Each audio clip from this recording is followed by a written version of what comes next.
Well, welcome into what we will say is the podcast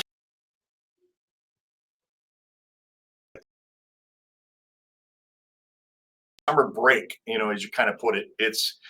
I'm going to say, well, where have you been? Where have you been for the past, month or so? You're supposed to be having a weekly podcast, and I kind of committed to that when we started this. And I said, oh, that'll be easy because we get so much content. And I'm going to be like every other teacher, it seems, that when the bell rings for the last day of school, you're heading out. So you're going to have to forgive me that I basically went on summer mode for a little bit. I wanted to kind of take the gas of, you got to understand that, when football ends in December, you're already knee deep into basketball, which, slowly gets, really into impact right after the holiday break. And then, lo and behold, you're right at the basketball championships there February, March. And so you're heading, just going. And then you get baseball to kind of finish it off. And then you go, I'm exhausted. And I'm going to talk to my guest here in a minute who can relate to that exhaustion and having kind of a summer mode. But welcome into this podcast on the Oklahoma Sports Network, The Point After. Of course, you can download our apps for free. That's how you can connect to our 13 schools and growing.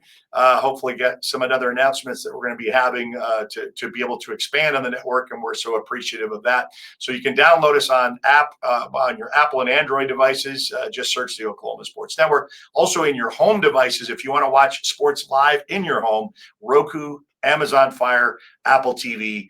We used to have to really educate people on how to find us on TV, and now with smart TVs and everything else, it's really easy. So easy access. It's free to download. It's free to watch the Oklahoma Sports Network. So with summer being in that mind, my special guest Chris Evans from the Guthrie News page joins me. He's my baseball guru. I guess I call you a guru for everything. You're the high school geek in football, when it comes to the district matchups and who's going to go where for playoffs. You do that with basketball, of course. You have a great affiliation with the OSSAA and the NFHS network. We've got a little bit of sub contracting out with the NFHS network, and it's been able to help out because there's a lot to cover. And so we've gone from one mode to the other. So you're my baseball guy, and I know you had sons that play baseball. You're into it. You love the sport, and baseball is fun to watch, especially with all the. I guess maybe last night would show a little bit of the nuance of where baseball is heading with the excitement of it. I know it was a 6-0 game and it was 6-6. Then no one wants a tie, and so you had to kind of settle that. So it's kind of interesting how that played out in the home run derby. But yeah, baseball season. Are you excited to see all of what's been going on? Yeah, it's been fun, and I was curious when you had time to rest. So I guess it's the month of July when you rest, Eric. June. June. I Okay. only have June by July 4th. I always say July 4th, summer is over for me. I mean, Okay. and you get the same kind of thing because we've got to prep and get ready because school starts back in the second week of August. Yep. So if you think I'm in summer mode, nope, I'm knee deep into high school. Sports is going to start here momentarily.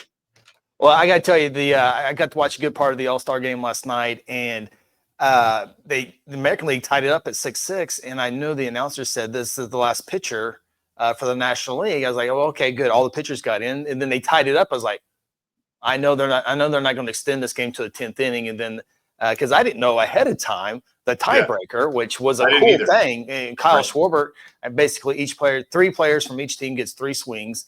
And Kyle Schwarber went up there and hit 3 home runs on 3 swings. Unbelievable. It gets the MVP. So I thought that was kind of cool to have a swing off like that. That's pretty cool. Of course, Major League Baseball was not going to have another tie. They went through that nightmare years ago. So I thought it was pretty cool. So I thought it was a good night for baseball. Now, when you think of the 3 All-Star games, what is your favorite? Because football has really kind of changed. They knew that players weren't playing, so then we end up ending with a flag football kind of a thing. Basketball has always been a showcase of no defense, all offense. It's 150 to 145. And then you have this with baseball, and they kind of done a lot of stuff. Before it was All-Star winners All-Star winners of the All-Star would host or get home field advantage for the World Series for many years to kind of say, okay, we want to put some. And I was thinking about this earlier about competition. Competition they didn't play for fun. There was no such thing of that, 40, 50 years ago. It was a true game. Okay. So then you get the professionals that come on board and they know that, okay, well, this isn't really playing for the World Series. This isn't a Super Bowl. This isn't an NBA championship. By the way, kudos to the Oklahoma City Thunder, who are Oklahoma City champions. Yeah. I got to throw that in there since I've not had a podcast since. But do you like where they're heading with this to try to, keep the intrigue for baseball and this all-star game? Yeah, and I think it's more important for baseball just because over the years the numbers have dropped for Major League Baseball. So I know they're trying to be creative and and add promotions, trying to keep their game where I don't know if they can ever get back to where it once was, but trying to stay relevant. And I think just it's so hard marketing baseball. They've done so many things over the years with speeding the game up with the pitch clock, and so I think they're making great strides in trying to, baseball. As far as which game, I think as far as all-star game, I think baseball would probably have to take the nod. As you mentioned, basketball, there's no defense. And, the fourth quarter can get fun because they play to a certain score. And so that's when it kind of gets serious. But with baseball, I think it's a full competition thing throughout the entire game, and where you don't have to wait till the 7th or 8th inning like you do basketball for the 4th period. So if I had to pick one, definitely baseball. Football, they don't even play that anymore. Which, no, we can't even count that. With those all-star, like last night, I forget what hitter it was, got hit by the pitch. You're like, man, you hate for any injury at any time, but especially in an all-star game. I think he's going to be okay, but man. You had to go back that hurt me just looking at it. Well, and you had that stuff like Pete Rose, back when his day. I mean, all-star games, it didn't matter what game. It was a game. That's what I'm saying about the competition level. We're if we're going to play in the backyard, we're going to play it like we are going to be, if we're playing under the lights, So it's and another. It's kind of dumb, but I like that they wore their team uniforms last night instead of one same uniform. They all wore the uniform. I don't know if that's weird, but there's a lot of players that I don't know as much or even know where they are. Right, so right. It's good to recognize them with their jersey, and so I think that was a good step for Major League Baseball as well. Well, and and you got some young guy that just came on and just got in there too on the list. So I mean, so with that, I'm going to transition of why I called this to our podcast. I texted you a little bit earlier in the week when we had the Major League draft.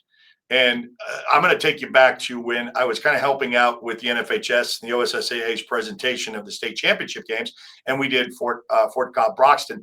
And with that, we know Mr. Willits, and very familiar. I had a brother, had a dad who's played Major League, so I knew that storyline already. And I wanted to see him in action a little bit, of kind of what his stuff was. And there was some things impressive. And I was talking about this with you earlier before we started the podcast. I'm used to seeing, like on a football field, I can say, okay, this kid is head and shoulders above, he is D1 material. That's Gerald McCoy. That's what NFL looks like. Gerald McCoy right there, that guy. Yeah. Okay. So you kind of know that. But with baseball, I was kind of, and all the talk in the press box from all the guys that were in there that really follow baseball a lot closer than I do, especially on the high school level. They were talking about, okay, you got the kid from Stillwater, you got Willits, and will he go number one? That was the big question. Kid from California, I think, was mentioned in there. It's kind of a mix of, and so you have this switch hitter, and I think his dad started him like when he was 3, I think, about switch hitting, I think, as the story goes, and excellent ball skills on the field, shortstop. I get all that, and so. What I want to ask you, your opinion, because you follow baseball enough, when can you tell? I mean, he is going to be now, and you mentioned it, and you can mention it because you did the homework on it. He's now the 3rd youngest player drafted, in the major leagues, and at number 1. How special is that? And what were they looking at to make that go to draft a 17-year-old like that in that position? Yeah, 3rd youngest, Eli Willits, 17 years, 216 days. And another part of that factor is he reclassified. So he's supposed to be going into his senior year this year to be playing baseball for Fort Cobb Broxton. He should be getting ready for fall baseball. Instead, he's the number 1 pick in the Major League Baseball draft. And I think once the Nationals got that number one spot, that number one slot, I think Eli Willits' chances went up there. I think if Colorado Rockies go number one, I think they go with Ethan Holiday. But Eli Willits, as you mentioned, his father played in the major leagues. Reggie Willits, the offensive guy, the hitting coordinator, and runs the offense for the University of Oklahoma. And that, I think that for both Ethan Holiday and Eli Willits, it helps that your dad played professional baseball, because you had those skills that here in 4 or 5 years, they'll fill out physically and maybe look like their dads. And so that obviously helps Eli Willits there. But yeah, the third youngest, there's a guy named King Griffey Jr. That was a little bit younger than him. And then another guy. Never iffy if it's Griffey. That's exactly that's what ESPN used to say. Yeah. So I don't know if Eli Willits is going to be the kid 2.0 like Griffey was, but Right. The Nationals, they said that Eli was their number one the entire time. Hopefully, if they weren't number one, hopefully they were up close to bring him in. They said they believe he's the best hitter in the draft, the best fielder in the draft. And to go along with his great work ethic. And, in high school, we saw 6 state championships that he's won at Fort Cobb Roxon. Remember, the Mustangs do not play football. They play fall baseball. And to add to those 6 state championships, he also won a state basketball championship for his Fort Cobb Roxon. So that's just a tremendous athlete. And listen to some of the interviews, and we've gotten to talk to him a few times in his high school career. Just a great kid as well. Comes from a great family. Mentioned his dad, Reggie, his brother, Jackson, starting shortstop at Oklahoma University. But his aunt might be the best athlete of them all, Wendy Wells, who's the head basketball coach at Shawnee. She just went to the Arkansas Basketball Hall of Fame. She played in WNBA. So when you're the Nationals and you see dad, brother, and aunts, right, you have a pretty good background of what you're getting, not only the type of person, but the athlete as well. So, you look at his numbers. He hit 473, 14 doubles, a triple, 8 home runs. But the number that I always that I love looking at baseball, on base percentage, but also strikeout to walk ratio. And Eli Willits only struck out 4 times the entire year. So wow. I think that's just a huge number for him. So I guess the question is, if you're Eli Willits, do you sign with Oklahoma University or do you sign an $11 million contract? I don't know. I don't think that's been decided. No, I tease, but what a cool moment there for Eli Willits. And I think the one thing that I take from Eli, just watching him in state tournaments and games across the state, is just his ability to make the routine play. And obviously to put the ball in play. If you can make the routine play and put the ball in play, boy, that's that goes long. And not necessarily to his level, but that's for any high school player. If you make the routine play and don't strike out, that goes a long ways of helping you. Not only for Eli, it's obviously a major league draft, but maybe you get to go to play college baseball because you do the little things the right way.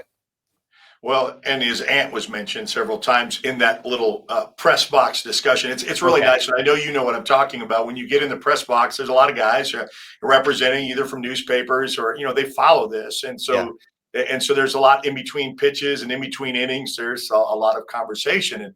And I was picking up on that too, about his say, well, you can't leave out the aunt's influence too. I said, you got a lot of, and I was able to watch, of course, it was all on social media when they did the draft, and he was in the living room with his family, and you could see the embrace that he got, from his dad, his brother. It was very nice. And his interview afterwards, very classy. I mean, you think, man, you got to pinch yourself and say, man, this kid's 17 years old. I think, not putting that down, but he's handling himself quite well. It's kind of like you see this with athletes about, and that's why I kind of think we like what our jobs, that we can start interviewing them earlier, getting them prepared so they can handle media attention. So what would you say is next for him? I mean, what are the steps that he's going to have to go through? I'm sure, they're going to draft him. And of course he's going to get, he's going to probably get the AA treatment, kind of a thing. What are they looking for? What is the time frame? Of course, you're not going to say he's going to be in the lineup, but this kind of goes back to young is not a deterrent like it used to be. I always remember college athletes would get redshirted almost automatically. I remember Bob Stoops talking about that from 99 and 2000. And I remember that because when I followed the Sooners on their run to a championship, there was 2 Lawton kids that I was following. So I was kind of doing the reporting for those 2 individuals. And that was Jamal Brown and Antonio Perkins. Both of them end up going into the pros for a little bit. Yeah.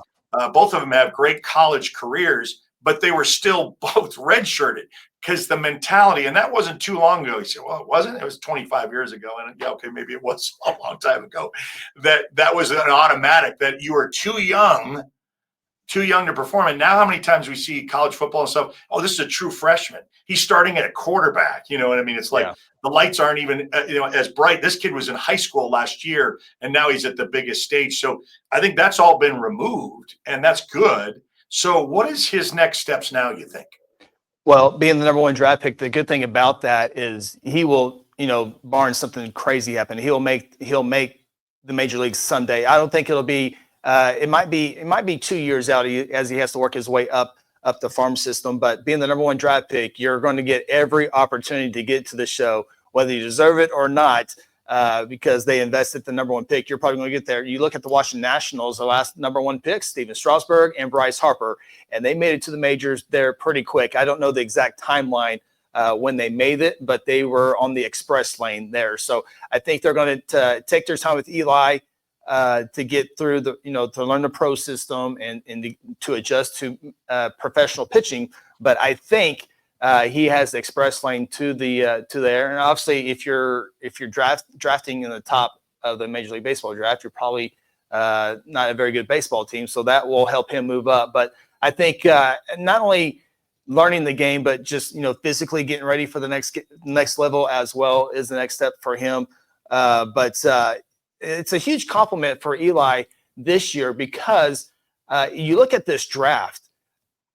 The first 14 picks in the Major League Baseball draft 7 of them were high school shortstops. So not only was the number 1 pick, but it was a lot of talented shortstops that played at high school level, and he was one of the 7 to go first. So this was a strong year for high school shortstops, obviously, but I think that is another great testament to be picked out of all those shortstops to go number 1.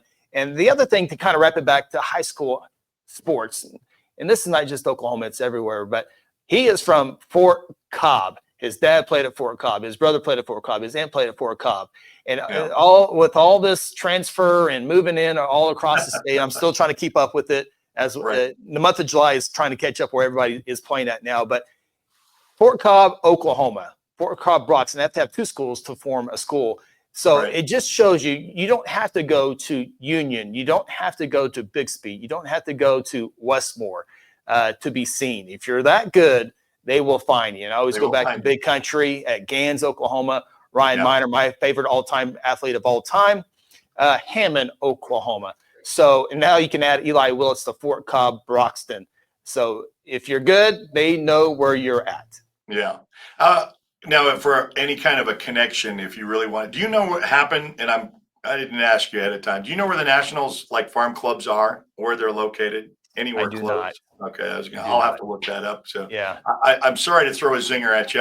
You're not supposed to know it all, But I do not know the Washington Farms level. Yeah, so how close? I mean, I know the Dodgers. I can go right up to Oklahoma City and find that. Tulsa, yep. Yeah. Okay, so I do know the Dodgers. We'll mention too that was it the 4th pick, the young man from Stillwater? Was he? Yeah, Ethan Holiday. I mean, Holiday goes 4.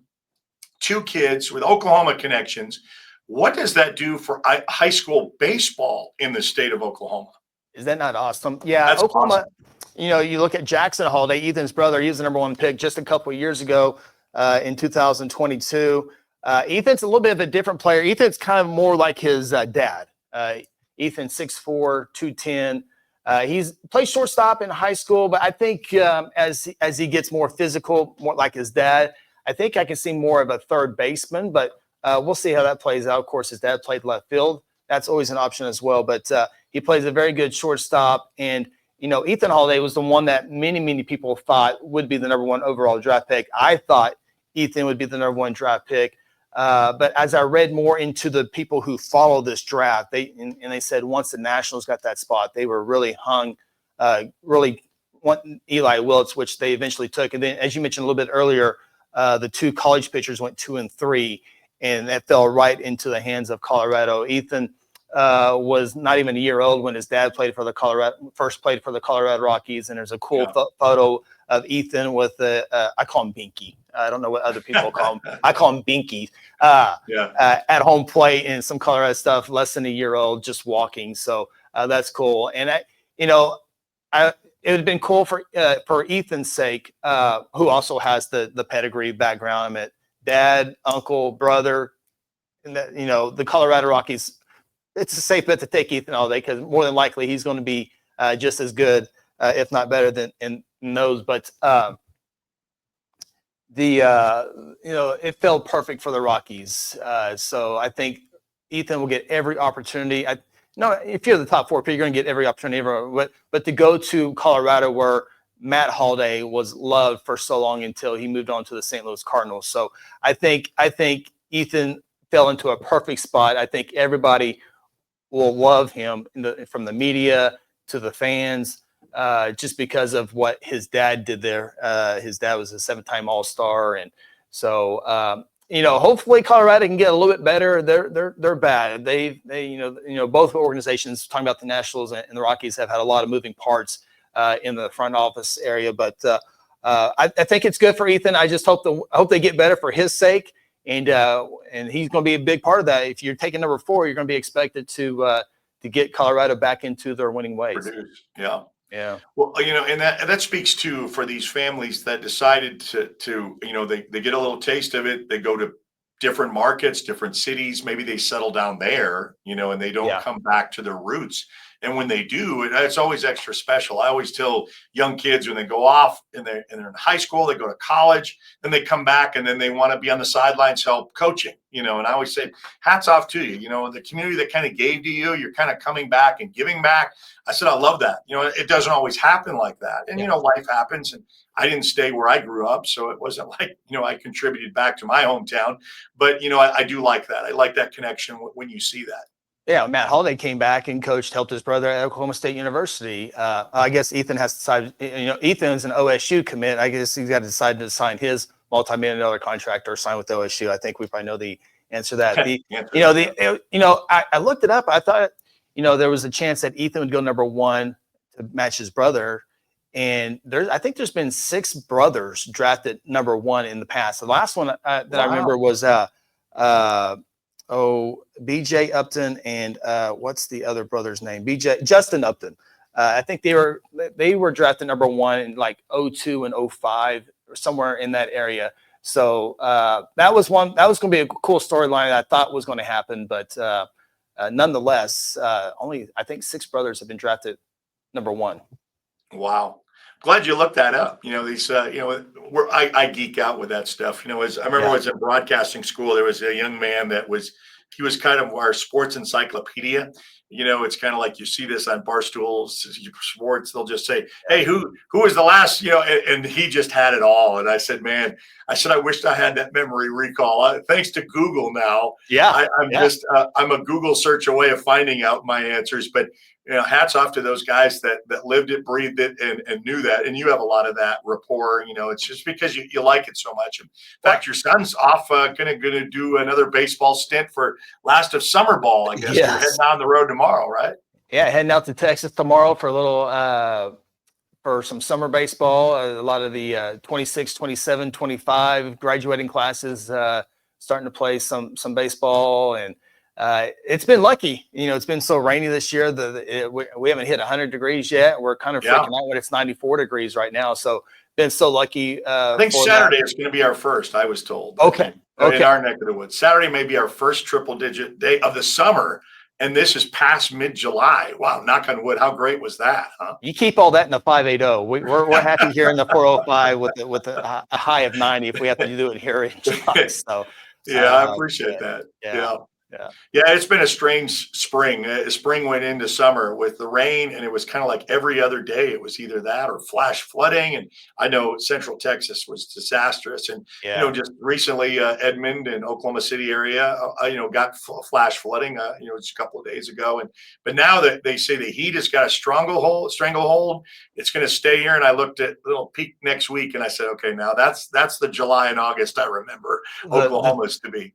The two words I hate to hear back to back, and I haven't heard it yet this year. I hope we don't get to heat dome. I do not like heat dome. That's true. Those two words I do like put together. Well, you know what's going to start that is the start of football season. Exactly. Because it's going to be the heat dome, and can't go, and you got to have the whistle out to get them out. And and the air conditioning in the press box is not working right now. We're going to get it fixed. It's get that.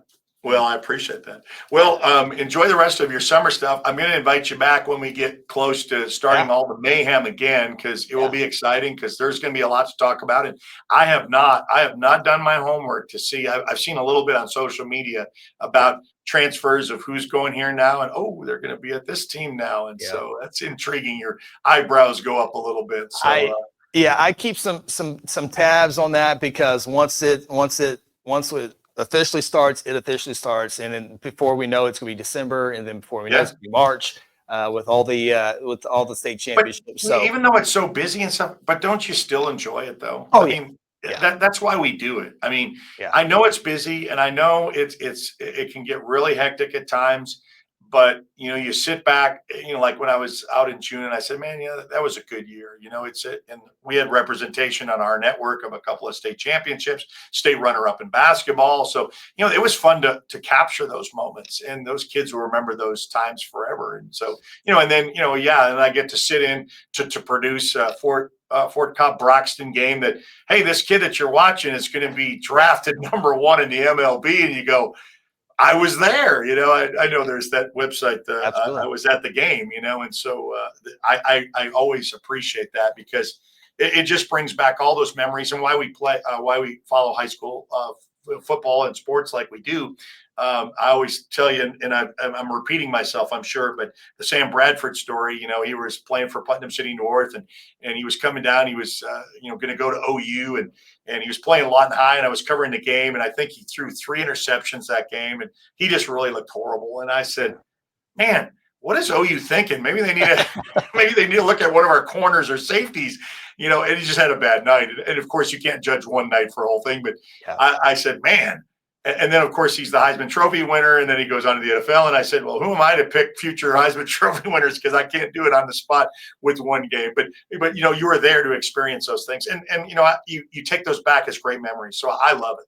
Yeah, and there's so many of those Sam Bradfords out there that you mentioned, but there's other times like, man, why is this guy not going to OU or OSU or wherever? I'm like, what? This guy is really good, and he doesn't. So it's recruiting. I guess or recruiting and drafting. That's why they have so many people in those draft rooms who go through hours of tape to do that. So, but yeah, looking forward to it. I think once the advertisement and the commercials are cut and the graphics are made, and that first game gets here, then it's like, here we go. Now it's a fun time. So, but no, it is a fun time, and I think we should have a fun football season again coming up here. As softball has been huge here in the state of Oklahoma. Volleyball continues to grow and grow. Cross country so it should be a fun fall season coming up here. And just take a deep breath, because it will be here within a couple of weeks. Football practice. Strap yourselves in. You can't get past it. You say, well, it's summer. And then I was at Walmart the other day, and guess what I saw? Back to school supplies. And I said, see, they're always the first to kind of, present that concept that it's coming, it's here. And, we're already middle of July, and we start middle of August. We're talking 3 to 4 weeks until school starts, and our girls are already into volleyball and softball right when we get started. So, I think a lot of the student athletes are worried about their sports, but they have the new law with the bell to bell. They can't have their phones out during school. They have to have it from bell to bell. So they're going to have to readjust that as well. So that's going to be very interesting. That might be the biggest hurdle they have to overcome this year is not having their cell phone during school. So, and it's not just them. I went to my dentist appointment and I forgot my phone. It was just laying on the couch. Start shaking. And you talk about how freaked out I was just to get to the office. And I said, I don't have my phone. And he was laughing. I said, is this not your life? I mean, I'm attached to it, everything, my email, my text information, my social media. I got to have it. And so if I'm having withdrawals just for a little 10-minute jaunt to the dentist office, it's going to show that there's going to be a major. Are they going to have a section for withdrawals? Anybody having cell phone withdrawals, please go to your counselor. Yeah. I feel sorry for the secretaries because the phone calls they're about to get from parents and friends is about to, I don't know what, quadruple by 1 million. Right. But you always know the football coach is always texting that player, "Hey, I saw you at lunch. You're not eating right or whatever." So that that goes away too. So it will be an adjustment, that's for sure. Yeah. Well, Chris, it's always a pleasure having you on, and we're going to have you on continually, of course, as long as you're available from the Guthrie News page. You can do a little shout out because I love watching some of your stuff. You got some wild things. You guys talk about everything. So talk a little bit about some of the stuff you do. Yeah, so Guthrie News page. I love sports, and I do a little bit of news here in Guthrie and Logan County, so that keeps me a little busy as well. But we're getting up for our high school show that we do, statewide show. Tulsa World does a good job in their area. The Oklahoma does a good job in their area. Radio stations do a good job in their area. So we try to encompass the entire state and bring in people to talk about their favorite schools. So that's called the High School Huddle. That's on YouTube. And actually, it's our new channel, youtube.com/@highschoolhuddle. So we're graduating from its own page. We had, our little podcast network, but we're graduating to a whole new page just because it's taken off a little bit more. So appreciate that. And we'll start that. We'll start having our team previews here in a couple of weeks. And then we'll be with a live show every Wednesday night, 6:00.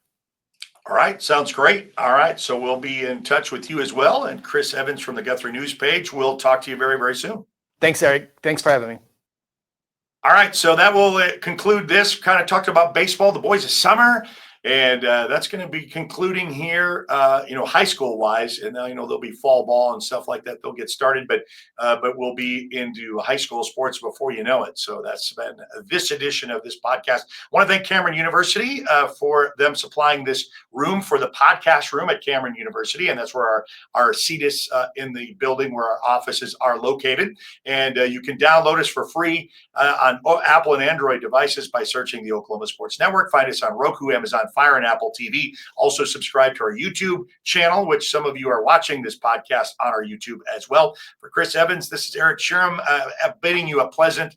We'll see you next time around, which will probably be in a week or so on The Point After on the Oklahoma Sports